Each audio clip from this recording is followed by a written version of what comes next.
A crônica de hoje fala de um período triste, violento e sangrento, a Segunda Guerra Mundial, que prendeu o futebol por longos 12 anos, mas não conseguiu destruir o mundo e tampouco o futebol. Faremos especulações das seleções que seriam favoritas caso as Copas tivessem acontecido. Afinal, o futebol é da paz. Segue o episódio 4, 1942-1946, a insana guerra que ousou destruir o futebol.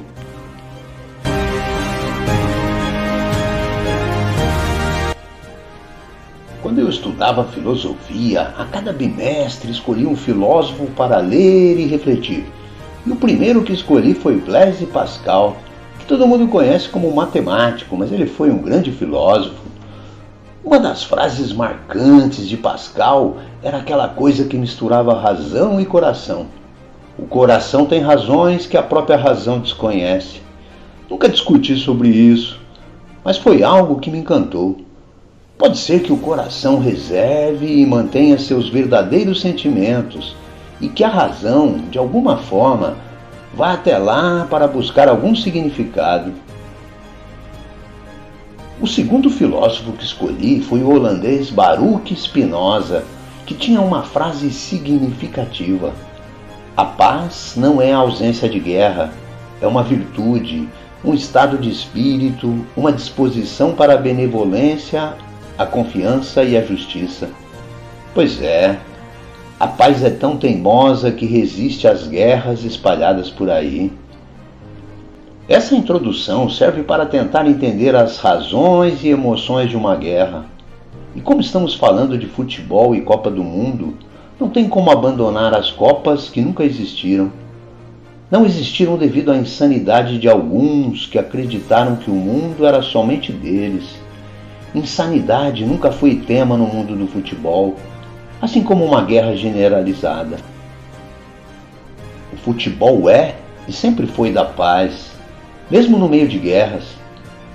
O futebol é uma virtude que o homem conquistou, apesar das guerras refletirem uma batalha, sim, mas uma batalha esportiva, recreativa e que gera emoções. Não é uma guerra que mata e destrói. Aqueles anos que seguiram após a Copa da França em 1938 foram angustiantes e cruéis com o coração do mundo futebolístico. A guerra explodia no coração europeu e nem os amantes do esporte bretão sabiam para onde a humanidade seguiria. A incerteza, o medo e a insanidade conduziam o mundo e o futebol para um abismo ou para um inferno, e nada poderia ser feito para restabelecer a paz. Mas a paz estava no coração dos apaixonados torcedores e ficou ali escondida por longos 12 anos. Pois é, a guerra não permitiu a realização da Copa do Mundo de 1942 e da de 1946. Tempos cruéis para todos, sem raça, cor, sexo, time de preferência ou ideologia. Era a guerra generalizada destruindo a todos, indistintamente e de forma dolorosa. Não tinha como ter uma Copa e assim ficamos sem saber o que poderia ter rolado se a Copa tivesse acontecido.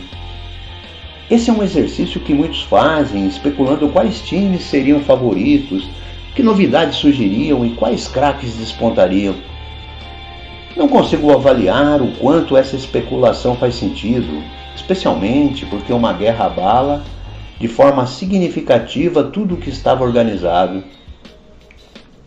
Numa guerra mundial como a Segunda, abalou todas as estruturas, dos sentimentos até a razão. E mesmo terrível, não conseguiu destruir o mundo e o futebol. Tentou, mas não conseguiu. Tem um episódio fantástico que mistura futebol e guerra no mesmo balaio, e o protagonista dessa história é nosso eterno rei. Contam que o Santos estava fazendo uma excursão pela África no ano de 1969 e haviam marcado uma partida do Santos contra uma seleção africana do meio oeste, lá pelas bandas da Nigéria. A Nigéria estava no meio de uma guerra chamada de Guerra de Biafra, desde 1967, e a coisa era pesada e sangrenta. Mas com a presença do Santos e do Rei Pelé, as autoridades da guerra entraram num acordo e promoveram um cessar-fogo durante a partida. Dizem que toda a galera belicosa se manteve em paz por 90 minutos. Tá aí o poder do futebol e do nosso eterno rei. Mas como uma especulaçãozinha a mais não faz mal a ninguém, vamos imaginar quais seleções poderiam levar o caneco, quais jogadores se tornariam estrelas e se nós, os amarelos, não precisaríamos provar nada em 1950. Uma dessas inteligências artificiais que estão sempre de plantão fez uma simulação que, em princípio, achei legal e bem elaborada, mas depois achei que a simulação era meio tendenciosa, até porque eu só fui nascer depois que o Brasil virou bicampeão mundial. Vai saber, não se pode confiar em ninguém hoje em dia, mas vamos aos prováveis números e potenciais boatos. Lembre-se que as Copas não aconteceram. O Uruguai, depois que se tornou o primeiro campeão do mundo em protesto, não mais compareceu nas Copas seguintes, portanto, não se pode afirmar que teriam a mesma força do passado, mas dizem alguns especialistas de plantão que tinha uma boa seleção. E lá pela metade da década de 1940 teria o grande Obdúlio Varela. Só que nenhum desses ilustres especialistas apontariam o Uruguai como candidato à conquista maior. No mínimo, chegaria numa semifinal. Nossos irmãos argentinos viviam o melhor momento de sua rica história e contavam com jogadores espetaculares, como Adolfo Pederneiras e José Manuel Moreno, motores da máquina portenha chamada River Plate, que é o meu time de coração lá na Argentina, hein? Portanto, a Argentina era a maior favorita para 1942 e chegaria forte em 1946. Mas como não teve Copa, ficaram apenas as especulações e as fofocas. A Itália chegaria em 1942 com alguma força, mas não parece que teria a chance de conquistar o tri. Já em 1946 seria facilmente batida, mas jogaria bem retrancada, como sempre. Os alemães teriam alguma chance de chegar em 1942, mas seria difícil ganhar o título. O time era forte, com boa técnica e corriam feito loucos, mas não levaria o caneco. Já a Hungria, que havia mostrado bom futebol em 1938, poderia chegar bem longe, mas ainda faltava algo que somente iriam descobrir em 1954. A velha mãe do futebol, a Inglaterra, já estaria reabilitada pela FIFA e poderia finalmente se mostrar ao mundo, pois tinha um futebol eficiente, com bons dribladores e com muita força física. A Inglaterra seria uma forte candidata a levantar o caneco, especialmente em 1946. Mas como não houve Copa, tiveram que esperar mais 20 anos. E o Brasil, hein? O Brasil, esse sim tinha um potencial incrível.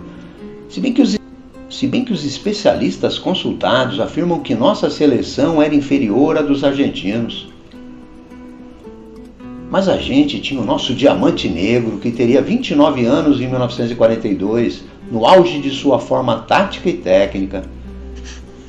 Teríamos o polêmico Heleno de Freitas, com 22 anos em 1942, habilidoso e maluco. E ainda teríamos Domingos da Guia, no auge da maturidade, com seus 30 anos em 1942, e de quebra teríamos a mais nova joia brasileira, Zizinho, com apenas 21 anos em 42, mas jogando muito. Com base nisso, é possível ver que poderíamos ter boa chance, desde que não levássemos aquele técnico soberbo de 1938, o Pimentão. A grande vantagem do Brasil em 1942 seria jogar em casa, pois a Copa estava destinada a um país sul-americano e o Brasil seria a sede do Mundial. Se bem que jogar em casa para nós, os amarelos, nunca foi fácil. Aliás, foi sempre trágico. Então, quem sabe não daria Argentina campeã e Brasil vice? Quem sabe? Já em 1946, o Brasil chegaria arrepiando todo mundo e a chance seria grande de levantar o caneco. Mas esses chatos especialistas apontam a Inglaterra campeã, com a Argentina em vice e o Brasil em terceiro. Mas como não teve nenhuma das Copas, todos tivemos que nos proteger da guerra, dos maus tratos, da falta de caridade e da insanidade humana, infelizmente. Lembrei-me agora do capítulo 31 do Tao Te Ching. Não existe êxito no uso de armas, elas tiram vidas e trazem infelicidade. Quem tem o prazer de matar não triunfa. Aquele que valoriza a vida aprecia a aurora, e aquele que valoriza a morte aprecia o ocaso. Uma guerra vencida será somente um ritual fúnebre. Pois é, não existem vencedores, todos perdem.